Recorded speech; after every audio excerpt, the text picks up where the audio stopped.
Vyama vya ushirika vimekwisha fanya uwekezaji wenye thamani ya bilioni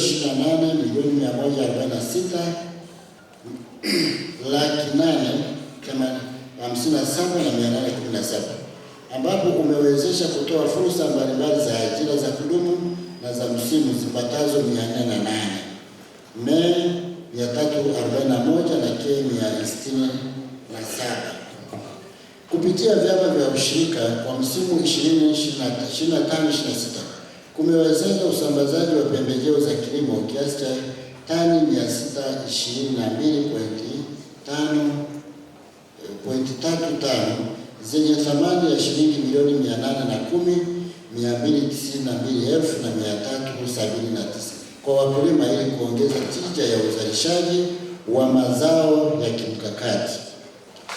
Hadi Machi 26, vyama vya ushirika wa kifedha vinamiliki dhima, hisa, akiba na amana zenye thamani ya kiasi cha shilingi bilioni 8,458,514 senti, bilioni 8,458,514,635 na kuwezesha utoaji wa mikopo yenye thamani ya bilioni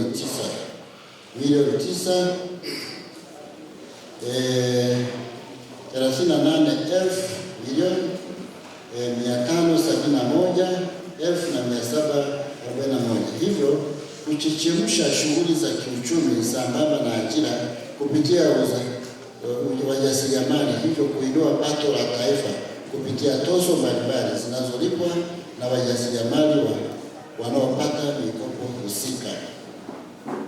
Katika mwaka 2025 vyama vya ushirika vimechangia kiasi cha shilingi milioni 8,590,000 ikiwa ni misaada ya aina mbalimbali kwa maendeleo ya kijamii.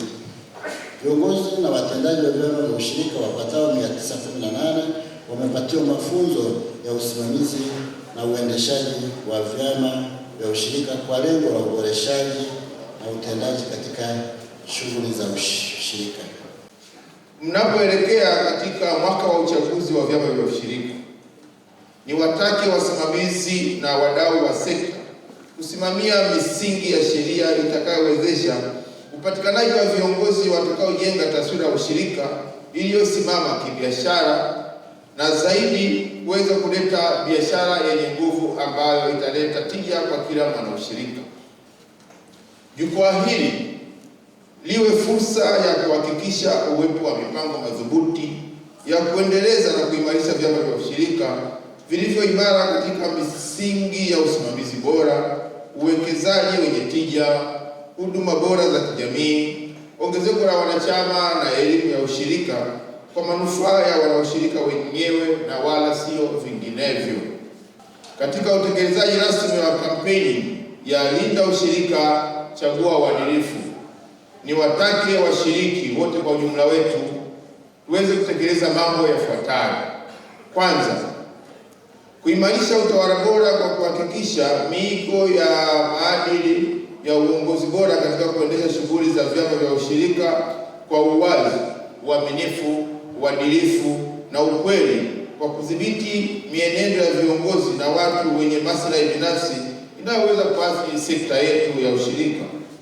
Viongozi wa vyama vya ushirika kufanya kazi kwa weledi kwa kuzingatia mifumo ya sheria za ushirika na taratibu za fedha ili kuepuka migogoro na upotevu wa rasilimali za vyama vyetu. 2.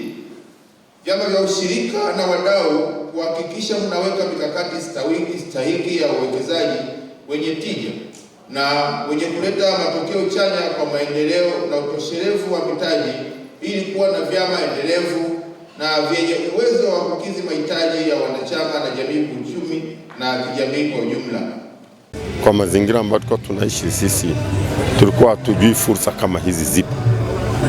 Kwa vile nimepata ramani yake, nitaenda kushirikisha wengine ili tupate nyenzo hizi kwa ajili ya swala la kilimo, na ndio sehemu kubwa ya maisha yetu. Tunatoa taarifa zetu katika mfumo wa MUVU, na pia ni maelekezo tuliyopata kutoka kwa mrajisi na afisa ushirika na kila sako siwe na kompyuta na nini, vyote tumetekeleza. Kwa hiyo tunaendelea vizuri, tuna attend kanuni zote za ushirika kwenye ukaguzi kupitia kwa Wasco.